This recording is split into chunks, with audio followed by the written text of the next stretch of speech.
Lieutenant Sarah Collins stepped off the transport plane onto the tarmac of Naval Air Station Oceana in Virginia.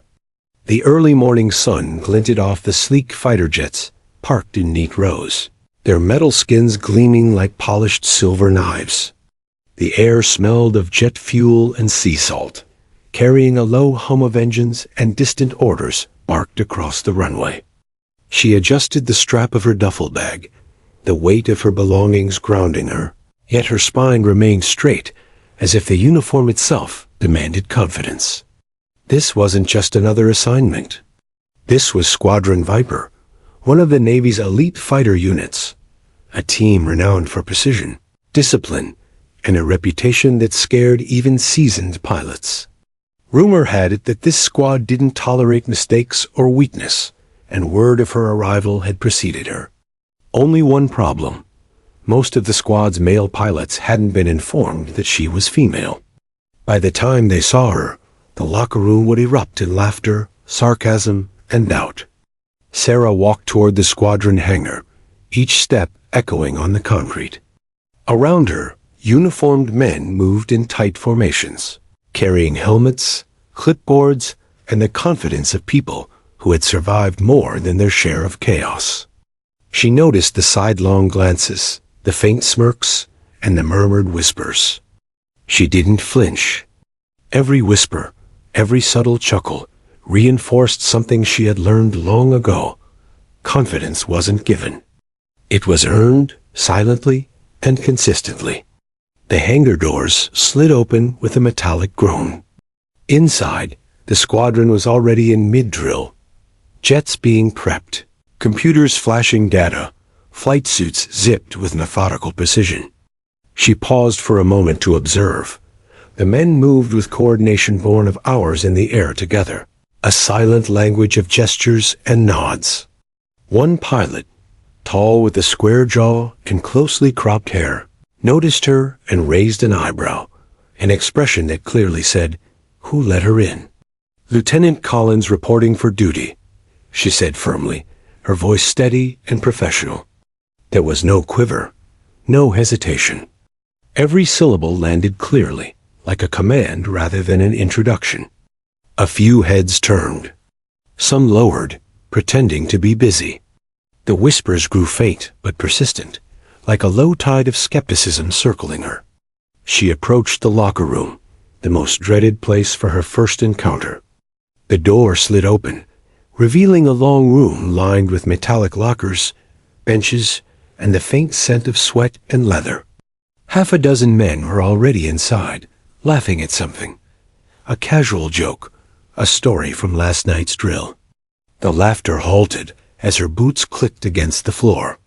Heads lifted, eyes widening slightly, but most quickly returned to smirks and sideways glances. One of them, Sergeant Harris, leaned against a locker and let out a half-snicker. "This is a joke, right? Who's playing the prank?" he said loudly, enough for the room to hear. Others muttered, "They can't be serious." "And I've heard of diversity programs, but this is extreme." Sarah ignored the snide remarks. She didn't need to defend herself. She needed to exist in the space confidently. Slowly, she walked past the bench and hung her bag in an empty locker. Her hands moved deliberately, folding her jacket and securing her helmet in her duffel. Every small action was precise, purposeful, silent signals that she belonged as much as anyone in that room. The men continued to whisper, some openly staring now. One pilot, younger and less confident than the rest, asked, "Is she even trained for this? Maybe she's just administrative?" Sarah heard, but she said nothing. In the past, a mistake like that would have cost lives. Now, she would prove her presence through action, not argument. She zipped up her flight suit, its snug material forming a second skin. The uniform clung to her frame, not hiding her femininity, but commanding respect. There was a silent statement in the silver insignia on her chest. "Lieutenant, United States Navy." She glanced at the reflective surface of a nearby locker door. seeing herself fully for the first time in this context, a professional among professionals, a soldier among warriors. And yet, she also saw the challenge ahead, the unspoken war for respect. A sudden loud thump echoed as a locker slammed shut. Harris smirked, leaning forward. "Well, looks like the squad's got a mascot now." Laughter erupted, low and sardonic. Sarah's eyes didn't flinch. She walked toward the squad's briefing table. Her boots made a decisive sound on the floor. Each step was measured, each movement deliberate. By the time she reached the table, the whispers had dwindled to silence. "Gather around," she said, voice steady and commanding. Heads shifted. Few moved willingly, but curiosity had won over ridicule for the moment. She unfolded the mission brief she carried, laying it flat on the table. Her hands were steady, her posture unyielding. "I'll be joining all exercises and flights moving forward. Any questions?" She looked directly at Harris, whose smirk faltered under the weight of her gaze. He opened his mouth, then closed it. The rest of the squad room observed quietly, absorbing the tension in the air. This wasn't the usual rookie day. The first impression of someone who would eventually command respect wasn't about proving power in words. It was about presence, and Sarah's radiated authority without shouting, without showing off. Later, after the initial introductions, she found herself alone for a moment by the row of jets. The roar of engines in the distance was a comforting sound, a reminder of why she had chosen this life. Memories of deployments overseas flickered in her mind. Nights under fire, missions that required instant decisions, lives balanced on her judgment. She had been trained for this, tempered in adversity. And now, standing in the middle of a room of skeptics, she felt a familiar calm. This challenge, too, was just another mission. By the time the squad returned to their drills, Sarah had taken her first steps into the unit. She didn't speak much that morning, and she didn't need to. The silent observation, the careful movements, the unshakable calm, all these were the signals she sent.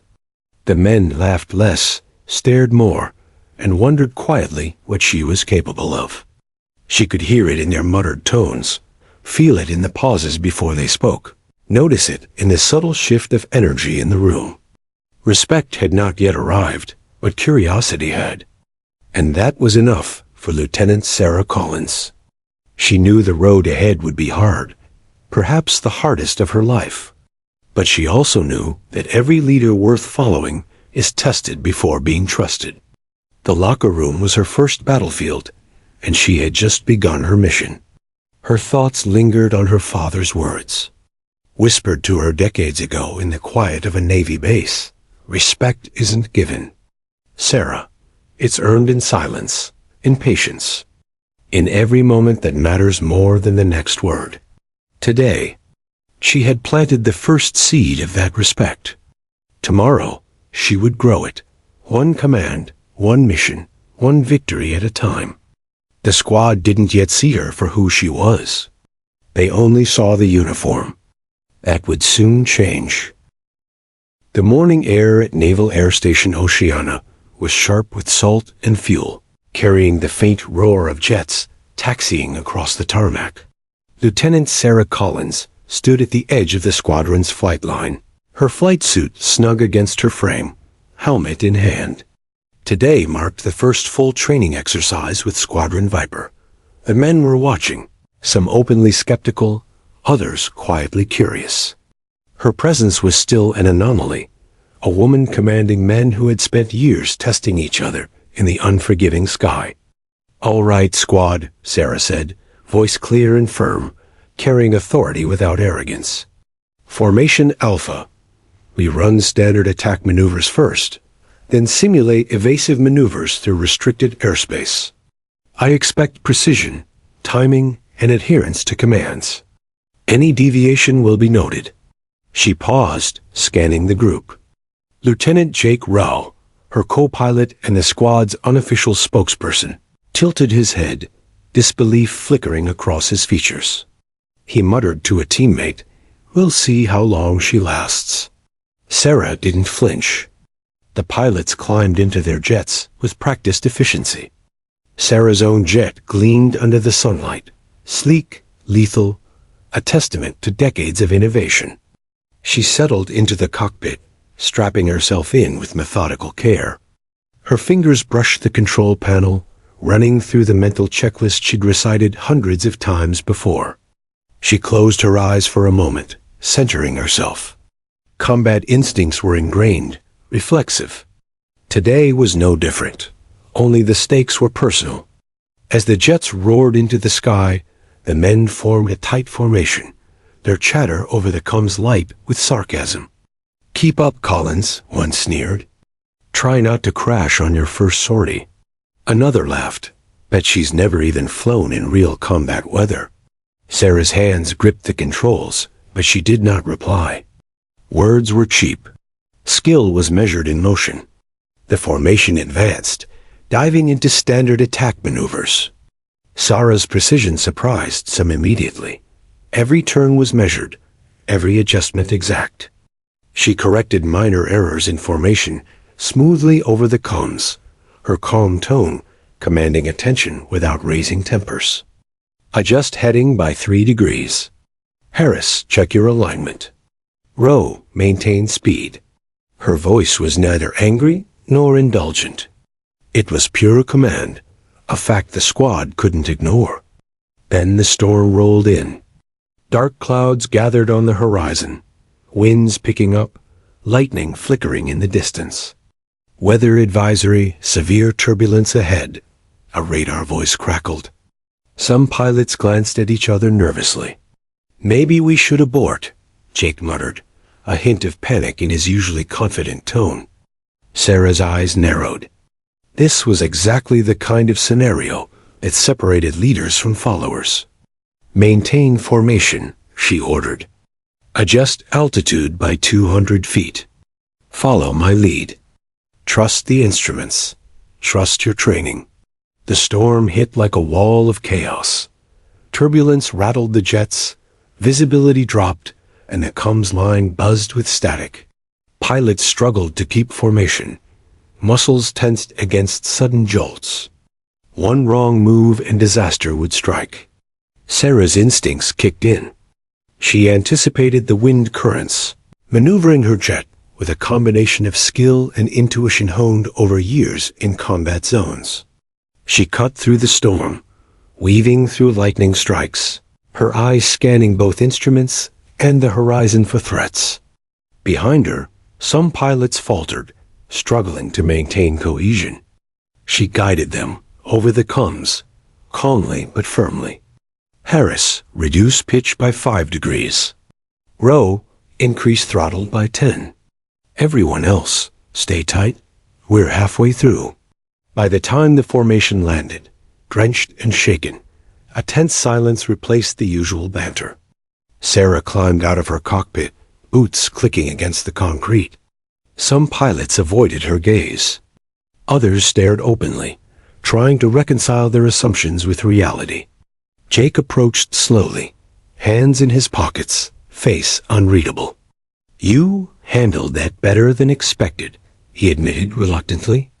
Sarah offered a small nod, saying nothing more. Her work spoke for itself. Back in the locker room, the atmosphere had changed subtly. Some men muttered quiet acknowledgments. Others pretended not to notice. Harris, still bristling with pride and stubbornness, avoided eye contact but remained thoughtful. Sarah took her place at her locker, methodically folding her flight gloves, placing her helmet neatly beside her uniform. The ritual was her way of processing, silent, precise, controlled. She didn't need applause. She needed results, and the storm had delivered them. Later, in the briefing room, she reviewed footage from the sortie. She pointed out errors, praised correct maneuvers, and analyzed choices with a clarity that left no room for personal attack. The men listened, some grudgingly, some with growing respect. Harris interrupted once, a snide comment ready on his lips, but stopped mid-sentence, meeting her unwavering gaze. Silence.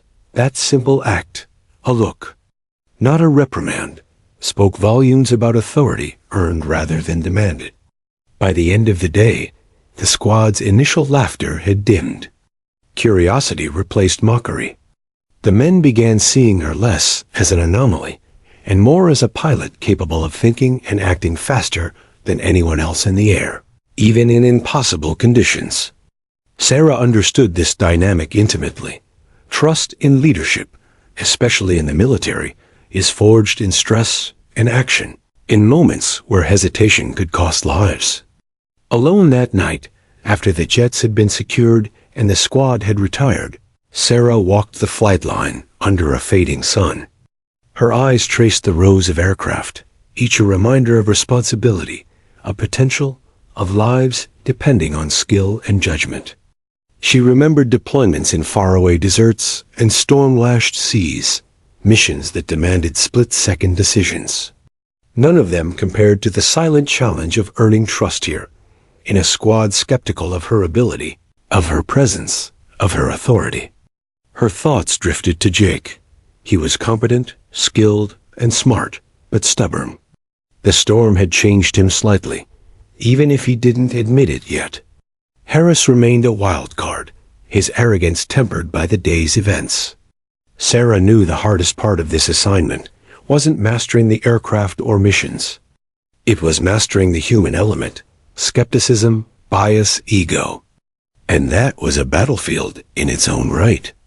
Before heading to her quarters, she stopped near a bench, pulling out a small photo of her father, a retired Navy commander who had once told her, "You earn respect, Sarah, not by proving them wrong, but by proving yourself right, quietly, relentlessly, every day." She stared at it a long moment, drawing strength from the memory. He had faced similar doubts, similar challenges, and so would she. The first day of integration into Squadron Viper ended not with applause or recognition, but with quiet acknowledgement of her competence. That was enough.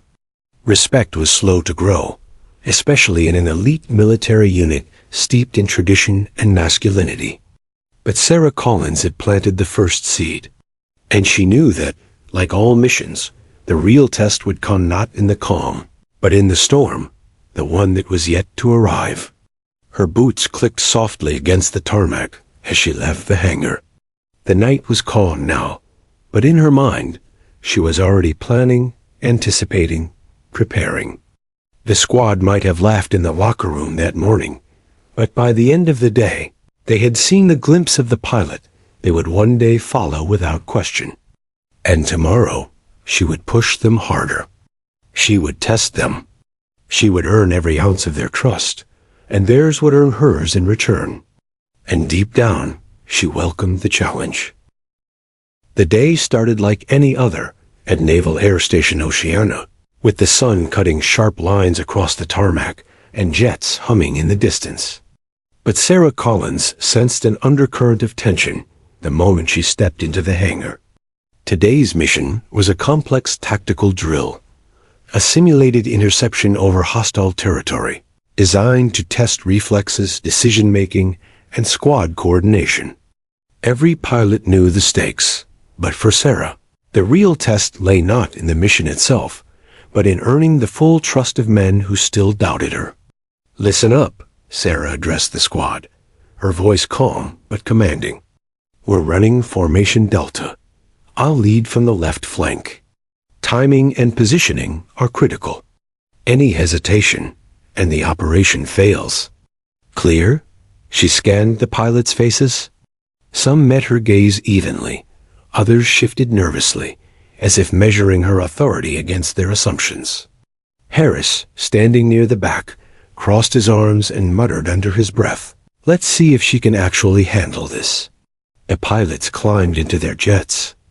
Sarah's movements were precise, almost ritualistic, checking instruments, tightening straps, reviewing protocols. She could feel the weight of eyes on her, both skeptical and evaluative. Jake Rowe climbed in beside her, giving a stiff nod. He had stopped mocking, but his trust was still guarded. Sarah gave him a brief smile through the helmet combs, silent encouragement. The jets roared into the sky, forming tight lines against the bright blue canvas. At first, everything went smoothly. Sarah executed maneuvers with pinpoint accuracy, giving commands that guided the formation expertly. The men began to respect her skill, some even glancing at her with surprise, muttering, "She's good." But then came the moment that would define her in the squad's eyes. As they approached a simulated enemy aircraft, Sarah issued a split-second command to shift formation and engage evasive maneuvers. Her instincts told her that the standard pattern would put the squad at a tactical disadvantage. But Harris ignored her order, banking in a different direction, confident in his own judgment. "Harris, fall in line now." Sarah barked over comms, voice sharp but controlled. There was a split-second pause, enough for chaos. The jets jostled in tight formation, wings tilting dangerously close. Pilots shouted over static, adjusting instinctively to avoid collision. Sarah's own jet dipped, narrowly missing Harris's tail wing, her body tense, her hands precise on the controls. Seconds stretched like hours. By the time the squad returned to base, hearts pounding and adrenaline surging, tension in the air was palpable. The usual locker room chatter was replaced by silent anger.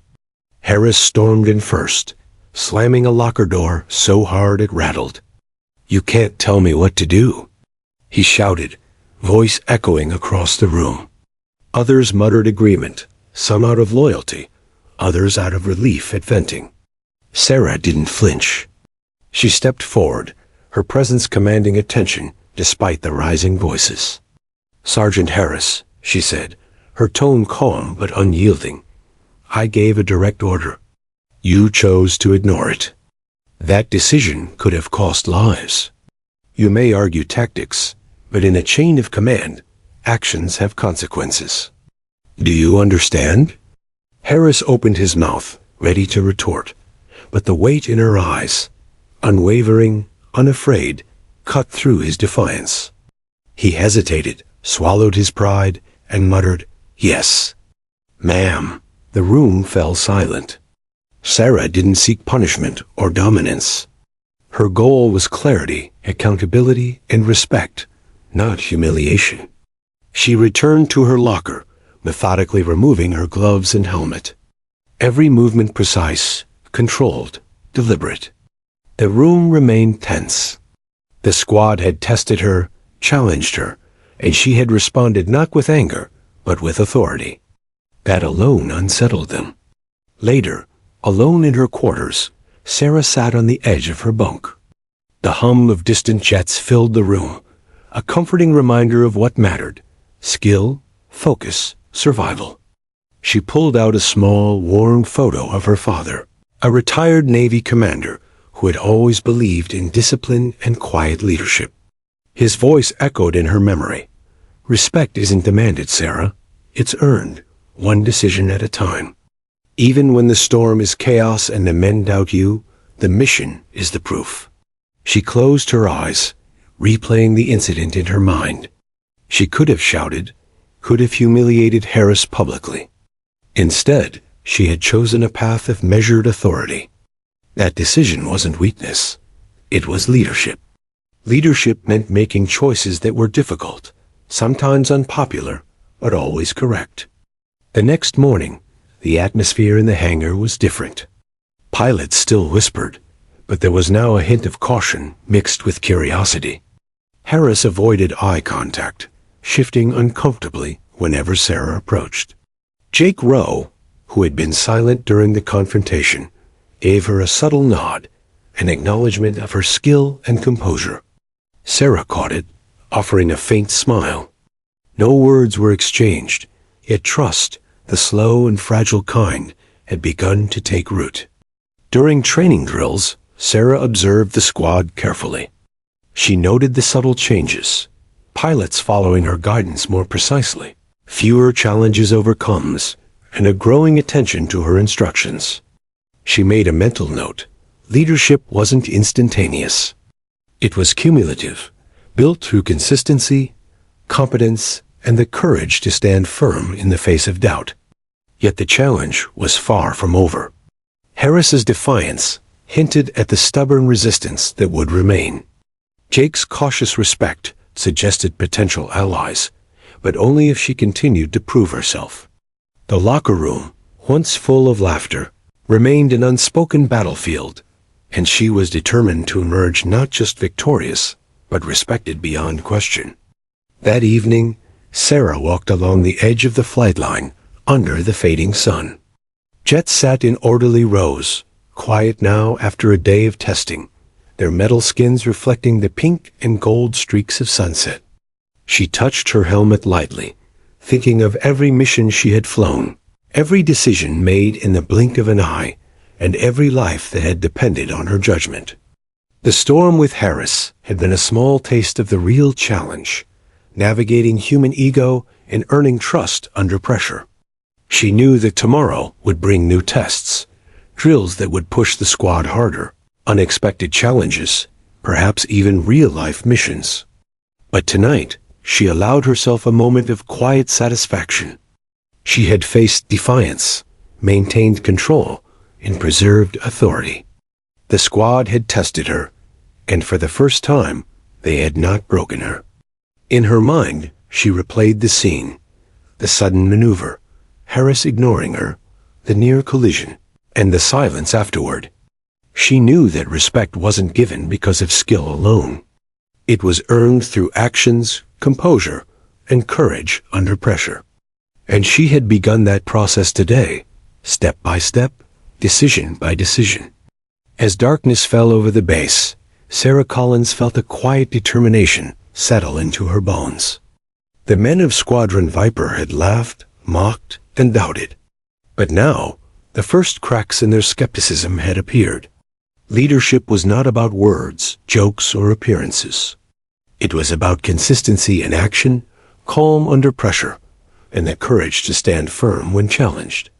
And Sarah Collins was ready. The morning sun filtered through the hangar windows, casting long, sharp lines across the polished floor. Lieutenant Sarah Collins walked in, her flight suit crisp, boots clicking steadily against the concrete. The squad had grown quieter over the past few days. Laughter had faded, replaced by cautious observation.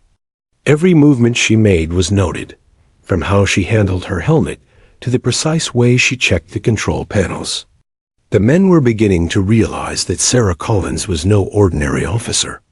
It started quietly, almost by accident.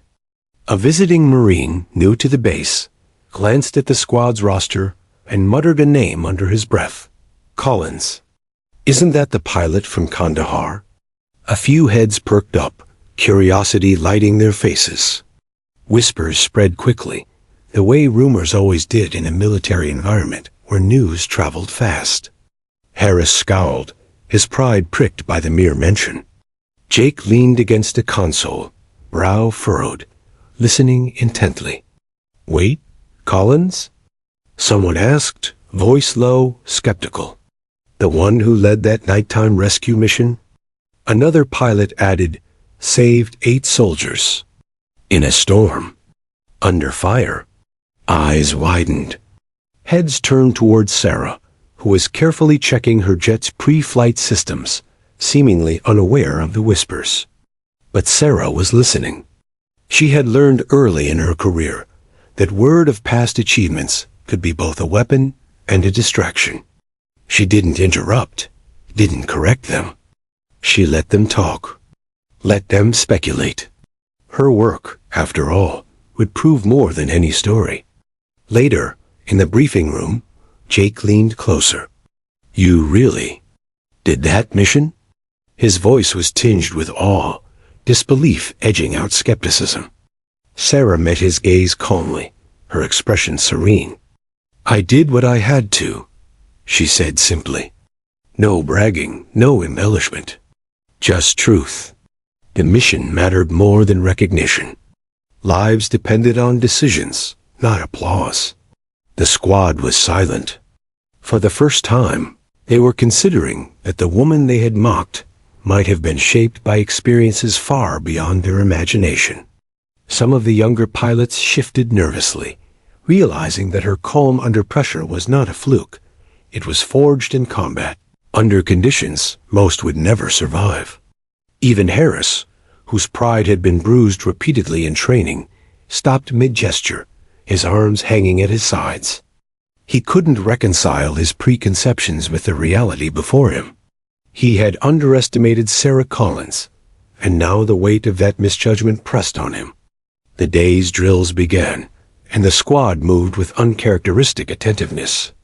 Every instruction from Sarah was followed precisely, not because of fear, but because her competence demanded respect. She corrected minor deviations with quiet authority, guiding the pilots through complex maneuvers, her voice steady, even as turbulence tossed them through simulated storms.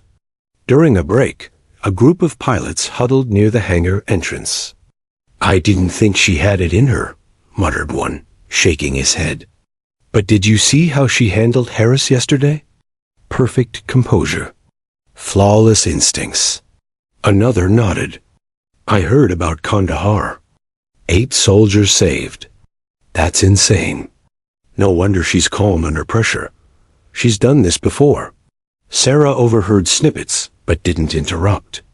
She knew the balance between humility and reputation. Let her actions, not the stories, define her leadership. Yet the stories were working, subtly, invisibly. Pilots who had laughed were now watching her with a mix of curiosity and respect, trying to learn, to anticipate, to understand her thinking. Later that afternoon, a sudden emergency test was called, an unplanned simulation of an aircraft malfunction mid-flight.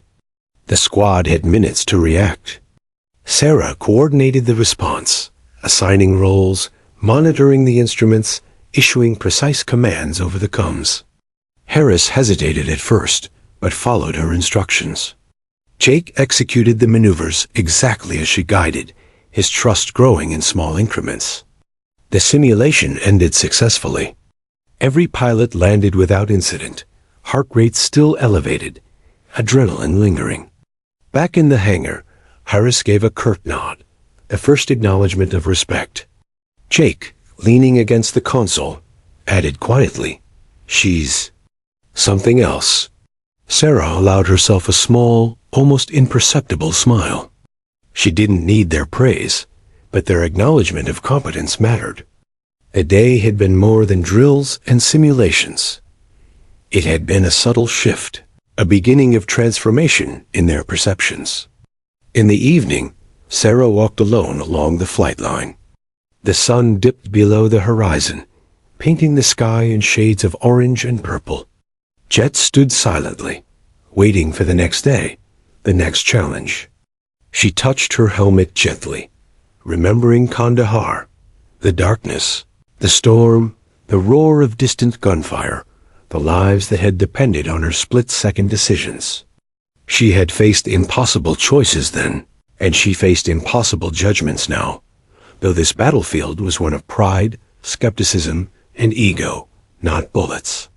She thought about the squad, about Harris and Jake, about the young pilots who were beginning to see beyond the surface. Leadership wasn't just skill in the air. It was a quiet force, invisible but undeniable, built on competence, composure, and courage. The past, she realized, could guide the present not as a boast, but as proof of what consistent excellence could achieve. That night, she returned to her quarters, carefully cleaning her flight gloves and checking her instruments. She didn't need to celebrate. She didn't need recognition. She had seen the first real change in the squad's attitude. And that change, subtle, quiet, but powerful, was more important than any medal or commendation. Her thoughts lingered on the squad's initial skepticism, their laughter, their doubt. They had judged her before seeing her. They had assumed based on gender, appearances, and habit. But now, they were beginning to reconsider, to reevaluate, to pay attention. Respect was not automatic. It had to be earned slowly, relentlessly, through competence, composure, and consistency. Sarah closed her eyes for a moment, letting the silence settle. Tomorrow would bring new challenges, drills, simulations, perhaps a real mission. Harris's pride still posed a challenge. Jake's cautious respect was growing but not complete, and the rest of the squad was learning to adapt. Yet she felt prepared.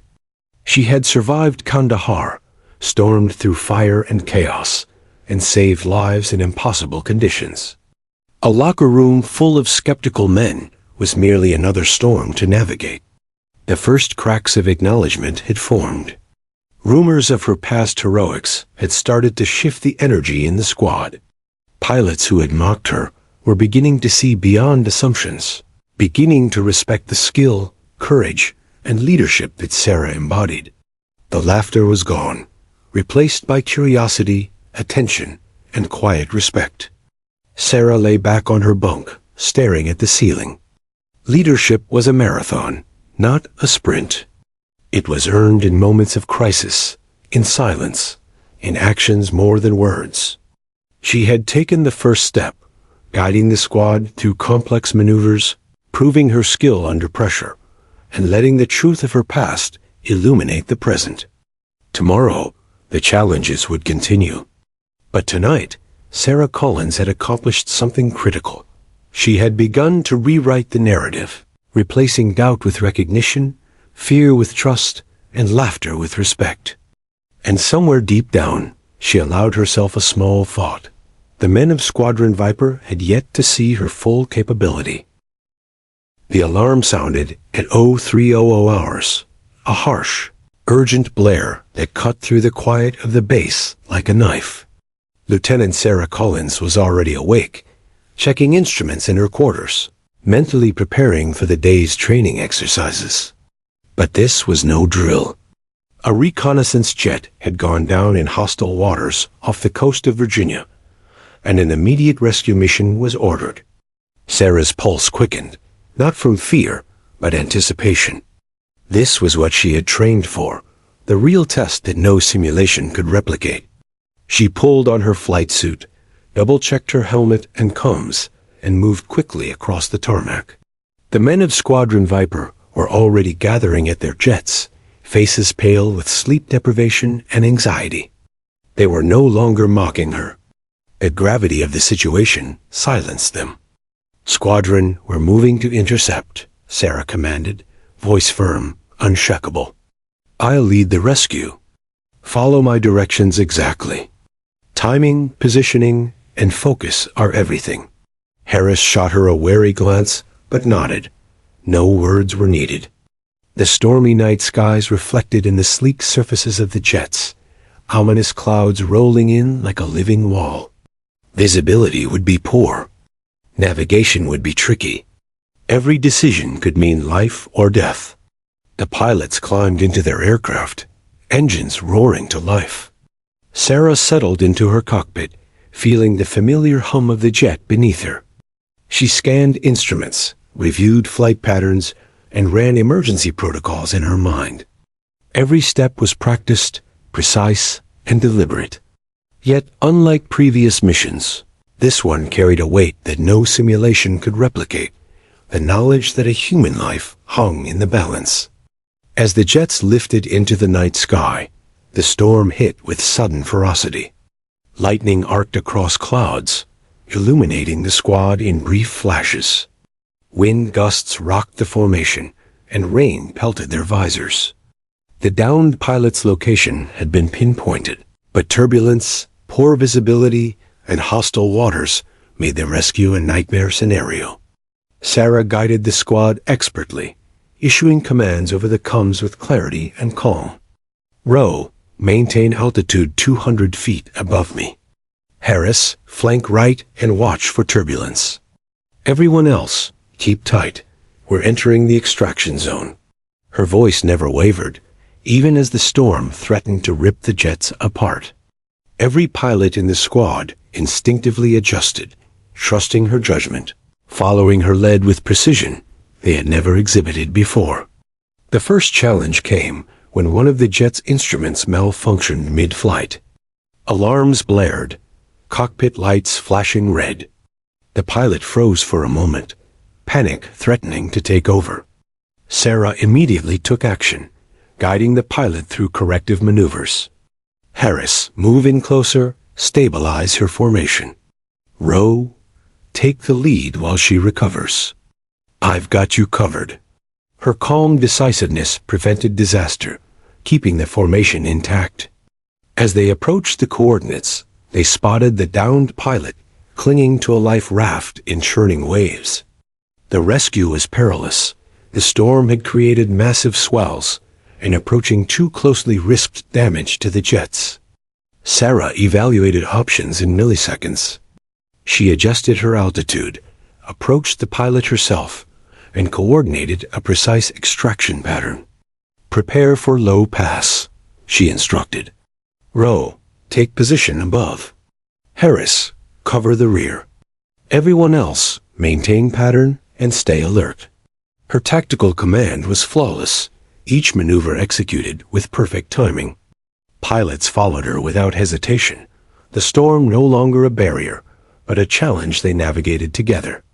Sarah descended low, flying almost at wave level, positioning herself to assist the extraction. The wind whipped violently, thunder crashing around them. The downed pilot's raft was tossed like a cork in the water. Sarah remained focused, her hands steady on the controls. A sudden gust rocked the jet, and for a moment, everyone held their breath. But she corrected with immediate precision, the squad responding in perfect sync.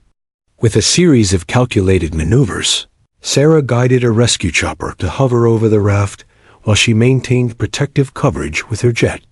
The pilot was lifted safely, secured by harnesses, and airlifted from the stormy waters. The squad executed the retreat flawlessly, returning to the base without incident, the downed pilot alive and unharmed. Back on the tarmac, engines still humming, the squad disembarked.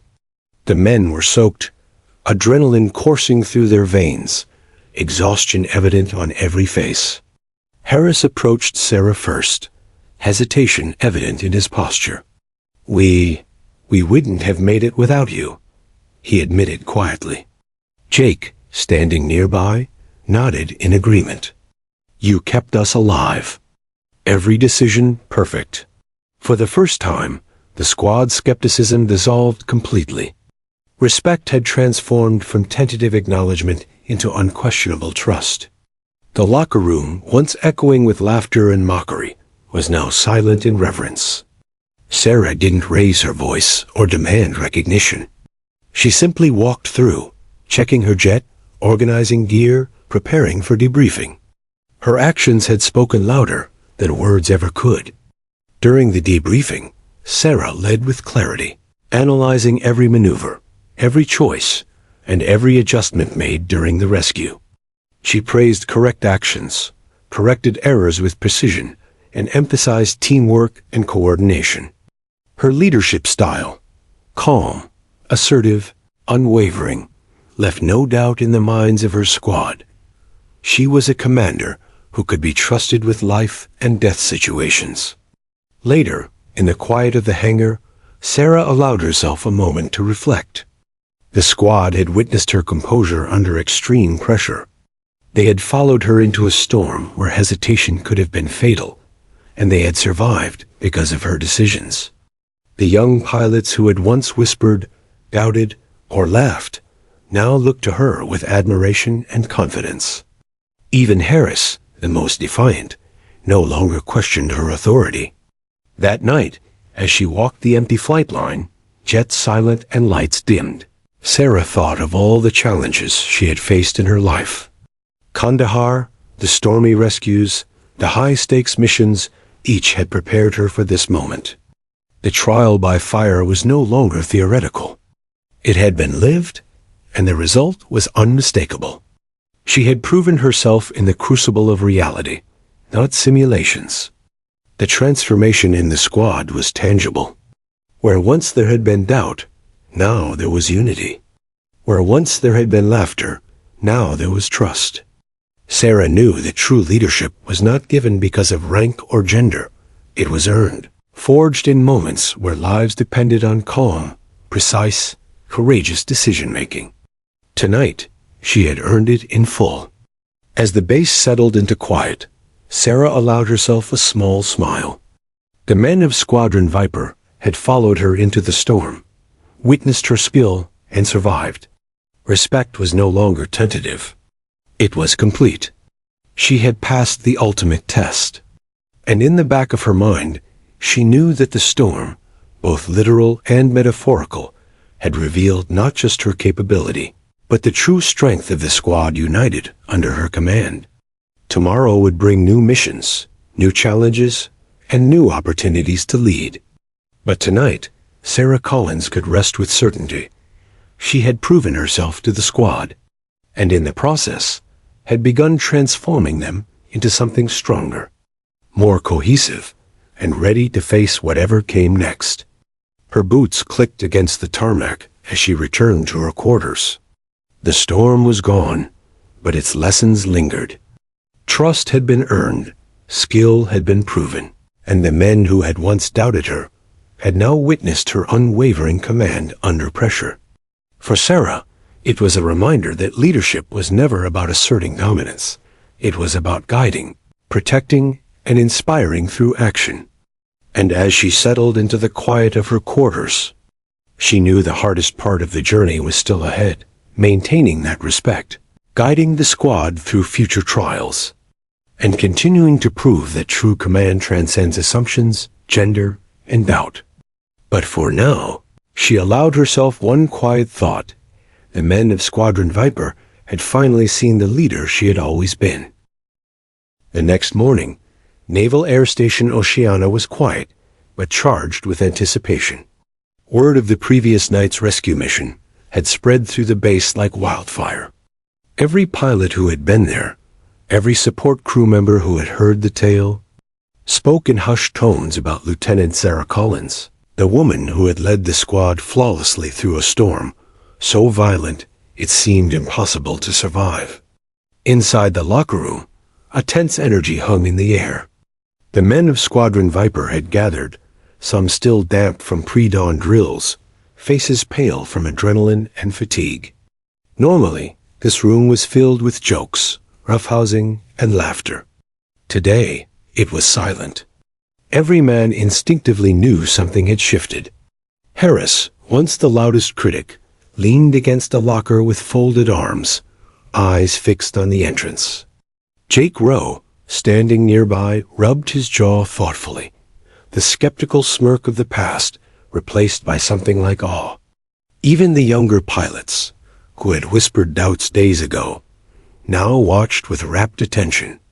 No one moved, no one spoke, yet every eye tracked the same point, the locker at the far end. Sarah stepped in. Her boots clicked against the floor with quiet authority, echoing off the metallic lockers. She moved deliberately, shoulders squared, chin high. She wore her full commander's uniform, crisp, pristine, every insignia gleaming under the fluorescent lights. The silver eagle on her chest reflected the morning sun streaming through the windows, casting a faint glimmer across the room. For a moment, the squad room seemed frozen in time. The same men who had once laughed and whispered were now motionless, unable to look away. Harris, who had openly challenged her only days before, blinked rapidly, suddenly aware of the full weight of her presence. Jake Rowe's mouth opened slightly, but no words came out. Even the youngest recruits seemed paralyzed by the quiet, commanding power Sarah exuded. She stopped near her locker, hands folded behind her back.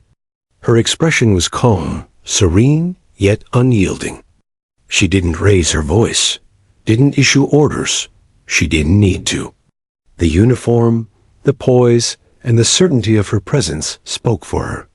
In that instant, the locker room understood a truth they could no longer deny. Sarah Collins was a commander, not because of her rank alone, but because she had earned it through action, judgment, and courage. One by one, the men began to rise. Harris was first. He straightened, a faint hesitation in his stance, then spoke in a low voice, almost reverently. "Commander, permission to salute?" His words, simple and formal, carried more weight than any lecture or argument ever could. Jake followed next. "Sir, ma'am." "Permission to salute," he said, his eyes reflecting the respect he had once withheld. The younger pilots echoed the same, some nervously, others with pride shining in their eyes. Slowly, the entire room stood, faces solemn, hands raised in the traditional gesture of respect. The once boisterous locker room had been transformed into a silent hall of acknowledgement. Sarah's gaze swept across the squad, holding each pair of eyes with quiet authority. She inclined her head, a subtle nod that signaled both recognition and approval. No words were necessary. The moment itself conveyed a profound message. Respect was not demanded through force, but earned through consistency, courage, and competence. As she walked past the rows of lockers, her uniform crisp and perfect, men shifted slightly, instinctively stepping aside. The energy in the room had changed completely. Laughter, mockery, and skepticism had vanished, replaced by reverence and trust. The squad no longer saw a woman among them. They saw their leader, their commander, and the person they would follow without question in any mission, no matter how perilous. Later, during morning drills, the difference was palpable. Every command Sarah issued was executed flawlessly, not from fear, but from confidence in her leadership. Harris, once defiant, now moved in precise alignment, following her instructions to the letter. Jake Rowe anticipated her commands, ready to support and execute without hesitation. The younger pilots, who had once doubted, now emulated her techniques, watching every subtle movement, every calm decision she made. Even the atmosphere outside the locker room shifted. Support crews, instructors, and even visiting officers noticed the change in Squadron Viper. The murmurs had evolved into admiration. "That's Collins," someone said quietly. "She's more than just a pilot. She's a commander." The respect was contagious, spreading through the squadron like a ripple in still water. That evening, Sarah walked the flight line alone. The jets were parked, engines silent, their metallic skins reflecting the fading sun. She ran a hand along the nose of her own aircraft, thinking back to the path that had brought her here. Years of missions in hostile territories, moments where split-second decisions saved lives, nights of storm and chaos. All had prepared her for this moment. Not just for the respect of men, but for the authority that comes from proven action. She remembered the early days in the locker room. Laughter, doubt, and sneers. Those moments had tested her patience, resolve, and determination. But now, she had transformed the environment entirely. She had turned skepticism into trust, mockery into admiration. Every man in Squadron Viper now recognized her capability, her judgment, and her unquestionable right to command. Her thoughts drifted briefly to Kandahar, to the missions that had defined her career, the risks she had taken, and the lives she had saved. None of that had been for recognition. It had always been about duty. And yet, that history now worked to cement her authority here, in a place that had once doubted her, purely because of appearances. She had earned respect not by asserting dominance, but by proving her worth through action, decisiveness, and calm leadership. Later, in the mess hall, the atmosphere had changed completely. The men of the squadron ate and talked freely, but the tone was different. Laughter returned, but it was inclusive, respectful, and often directed at shared experiences rather than at her. She joined them quietly, moving among the squad with ease. Harris caught her eye and gave a small, acknowledging nod, the unspoken acknowledgement that things had shifted permanently. Jake smiled, a quiet grin that spoke volumes. Trust and respect had been won. That night, back in her quarters, Sarah reflected on the transformation. Leadership wasn't about proving a point. It wasn't about intimidation, or harsh words, or strict enforcement of rules alone. True command was earned through courage, skill, and consistency, demonstrated time and again under pressure. The men had tested her, challenged her, and even doubted her. And through it all, she had remained calm, competent, and unwavering. She allowed herself a small smile. The locker room, once a place of laughter and derision, had become a room of silent acknowledgement and respect. The men who had mocked her were now her allies, her team, her squad. The transition had not been easy, but it had been complete. They no longer saw a female lieutenant. They saw their commander. Sarah's thoughts lingered on the challenges ahead. Squadron Viper had missions to complete, drills to execute, and unpredictable scenarios to navigate. But tonight had proven one thing beyond doubt. She had earned her place at the helm. The storm, the skepticism, the mockery, all of it had been transformed into something far greater, a foundation of respect and authority that would carry through every mission to come. As she prepared for bed, she glanced at her uniform, meticulously folded and ready for the next day. The silver eagle insignia gleamed in the dim light, a symbol not only of rank, but of earned respect, courage, and leadership under fire.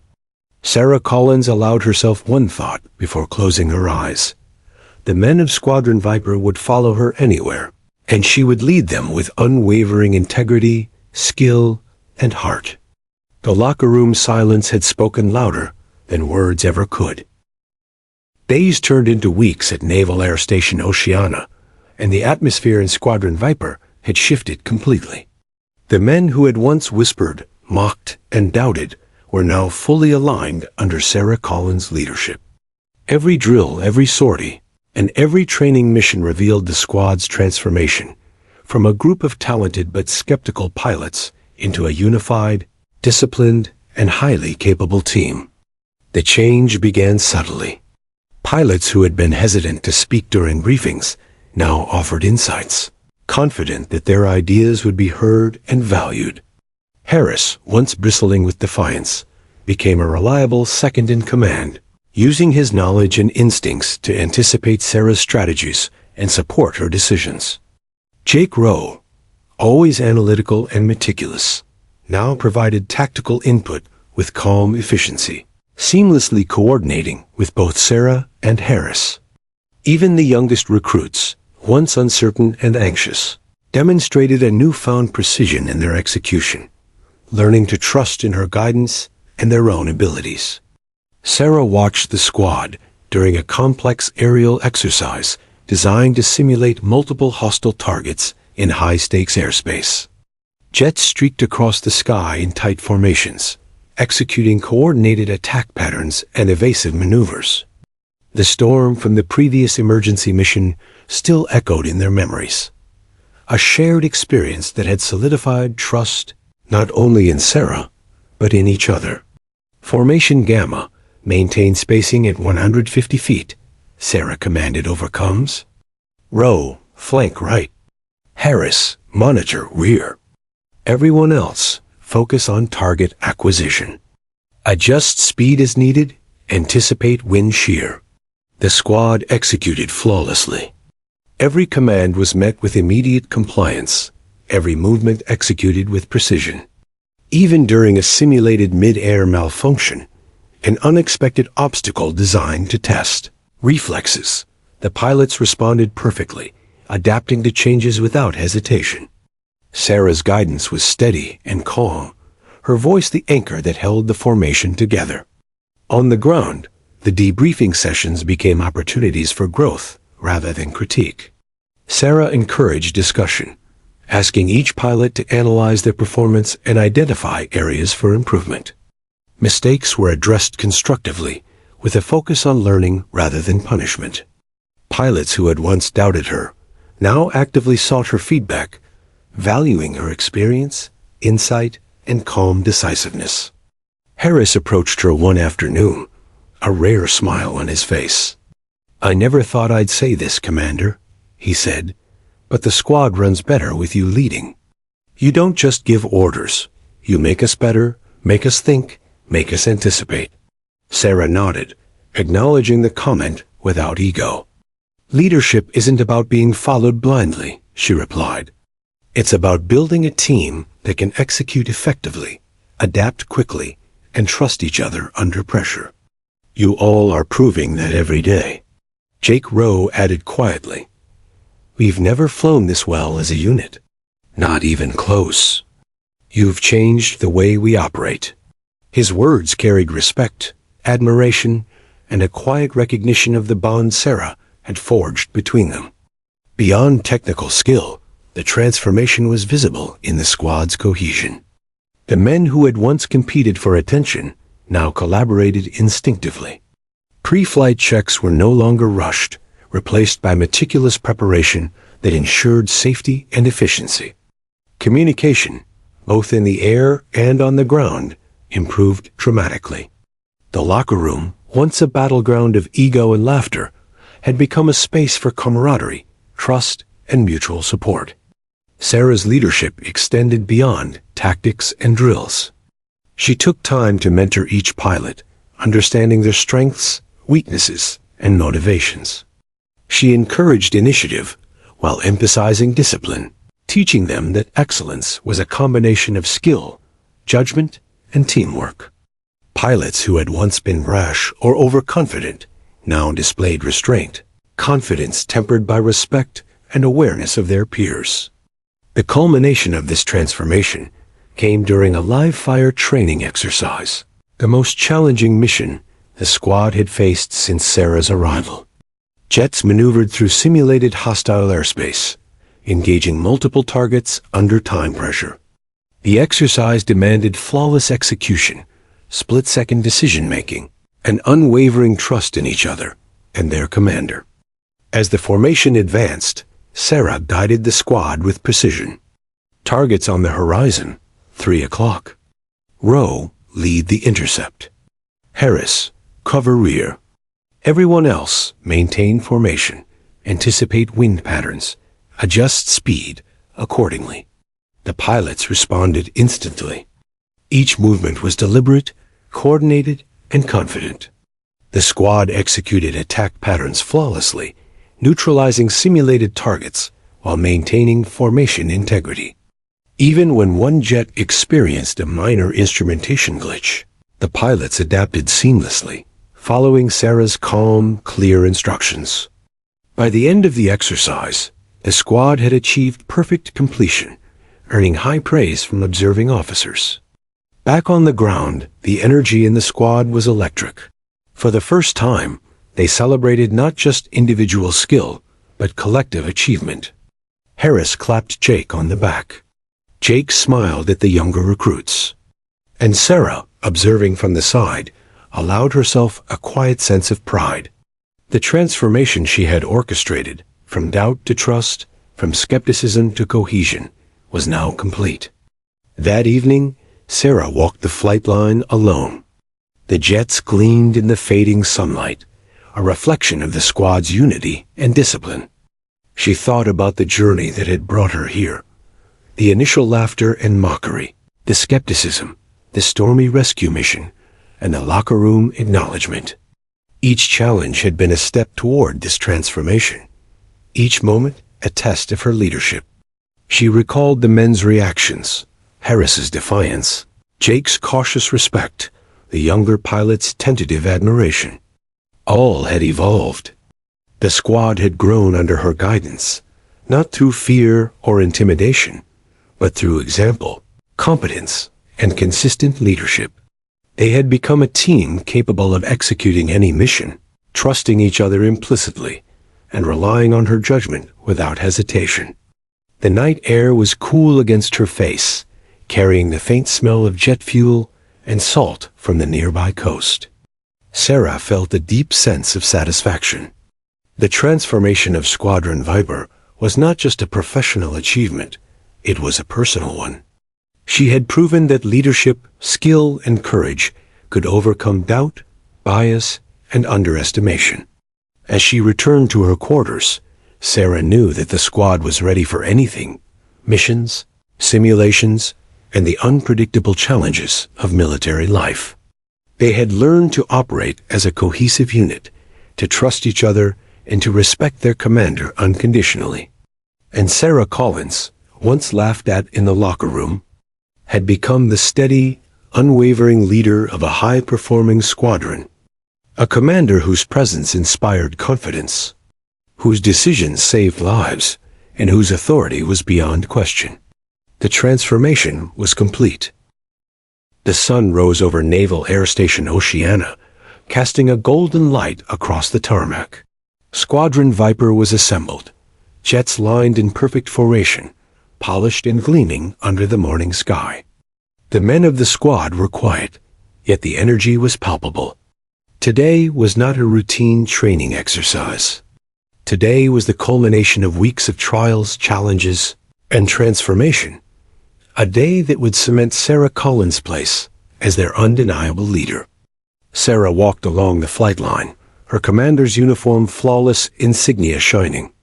Her boots clicked against the concrete, a rhythmic cadence that seemed to resonate with the squad's collective heartbeat. Pilots, once skeptical and mocking, now stood tall, eyes forward, posture aligned with discipline and respect. There was no whispering, no hesitation, only focus, anticipation, and acknowledgement of the leader who had earned every ounce of their trust. The air was electric as the squad prepared for a final evaluation exercise, a combined simulated attack and rescue mission designed to test coordination, leadership, and adaptability under extreme conditions. Officers from higher command were observing, ready to assess not only the pilot's skill, but the effectiveness of the squad under its commander. Sarah gathered her pilots for a final briefing. "This mission will test every skill we've developed," she said, voice steady, commanding, but calm. "Coordination is everything. Communication is essential. Trust each other and trust the squad. Every decision you make matters. And remember, the team's safety and success depend on your focus, discipline, and precision. Any hesitation could be catastrophic. Are we ready?" "Sir, ma'am." Harris responded immediately, crisp and authoritative. "Squadron Viper is ready, Commander." Jake Rowe and the rest of the squad echoed in unison, a declaration of unity that had once been unimaginable. Sarah allowed herself a faint smile. They were ready, not just for the mission, but for the recognition of her leadership that had transformed them. Jets roared to life, engines screaming against the early morning calm.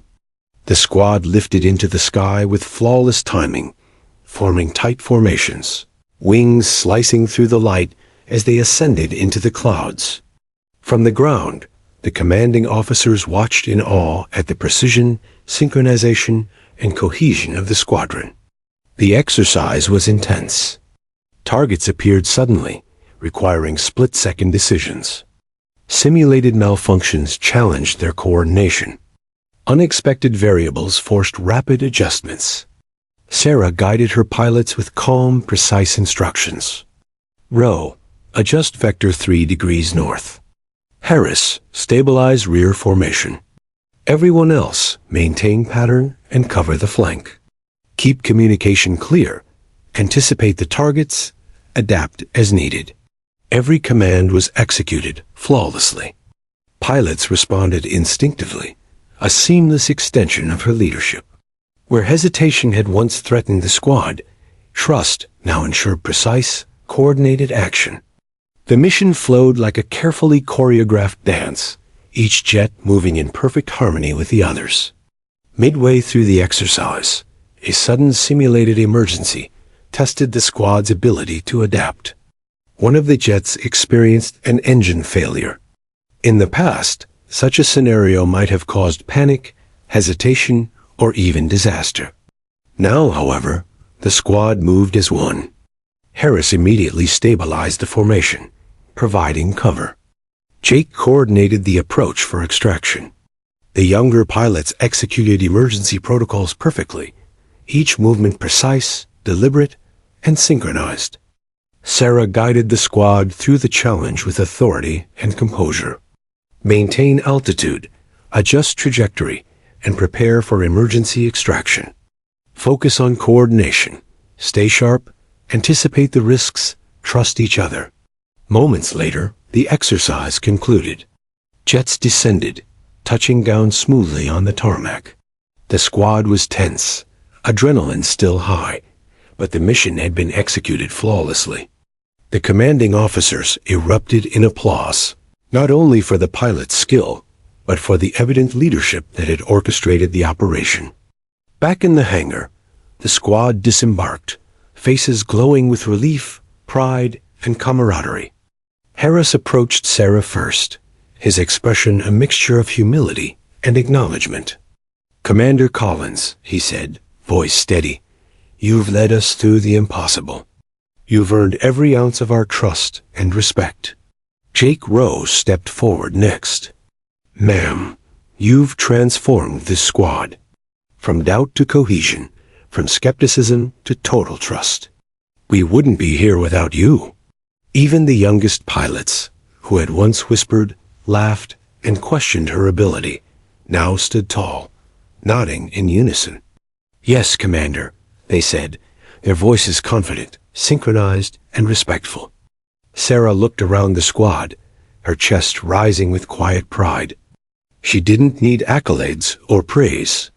The moment itself, the unspoken acknowledgement in every gaze, every posture, every salute, was all the recognition she required. The transformation she had orchestrated, from ridicule to trust, from chaos to cohesion, was complete. Later, the squad gathered in the locker room, a place that had once echoed with laughter and doubt. Today, it was silent in a different way, a silence of respect, unity, and achievement. Sarah entered, her uniform immaculate, insignia gleaming. The men stood at attention, eyes forward, every gesture and posture reflecting acknowledgement of her command. Harris, standing nearest the door, gave a crisp salute. "Permission to speak, Commander?" "Granted," Sarah replied, her voice calm and steady. We owe everything to your leadership," Harris said. "Your calm under pressure, your guidance, your decisions, they've made us better pilots, better teammates, and a stronger squadron. On behalf of Squadron Viper, thank you, ma'am." Jake stepped forward, his tone equally respectful. "Commander, we've learned more than skill, strategy, and maneuvers under your guidance. We've learned discipline, cohesion, trust, and leadership itself. We follow you without hesitation, knowing you lead with integrity, courage, and competence." Even the younger pilots joined in, voices strong, united. "Yes, Commander Collins. We follow your command, always." Sarah felt a quiet warmth in her chest. This was more than acknowledgement. This was unquestionable respect, a bond forged through trials, storms, and shared triumphs. The squad that had once laughed at her, doubted her, and underestimated her now stood fully behind her, ready for any challenge, any mission, any battle. As the sun set that evening, Sarah walked the flight line one final time alone. Jets gleamed in the fading light, a reflection of the squadron's precision, unity, and readiness. The wind carried the faint scent of salt and fuel, a reminder of the missions, storms, and trials that had defined them. She reflected on the journey, the initial laughter in the locker room, the skepticism, the stormy rescue mission, the recognition of her uniform, the incremental trust, and finally, the transformation into a cohesive, high-performing squad. Every challenge, every doubt, every test had forged not only the squad, but her as a leader. Sarah Collins paused, looking up at the sky. She thought of Kandahar, of missions past, and of every life she had protected, every split-second decision she had made under pressure. Leadership, she realized, was not about commanding respect with words alone. It was about demonstrating competence, courage, consistency, and calm decisiveness, qualities that demanded acknowledgement through action, not decree. A soft breeze lifted her hair, carrying the sounds of distant jets preparing for night exercises. She allowed herself a quiet thought. The men of Squadron Viper would follow her anywhere, not because of rank or uniform, but because of trust earned through trials, proven skill, and unwavering leadership. The locker room, once a place of mockery, had become a hall of acknowledgement. The squad, once fractured by doubt, had become a team defined by cohesion, precision, and respect. And Sarah Collins, once laughed at, underestimated, and doubted, had become the commander they would always follow, the leader they would always trust, and the example of courage and excellence that would inspire them forever. As she turned to leave, the sun dipped below the horizon, casting a golden glow across the flight line. Sarah walked with quiet confidence, knowing that every man in the squadron now stood behind her, ready for whatever challenge the future held. The trials were over, the transformation complete, and the final recognition had been earned, not with words, but with action, courage, and leadership. Squadron Viper was ready, and so was their commander.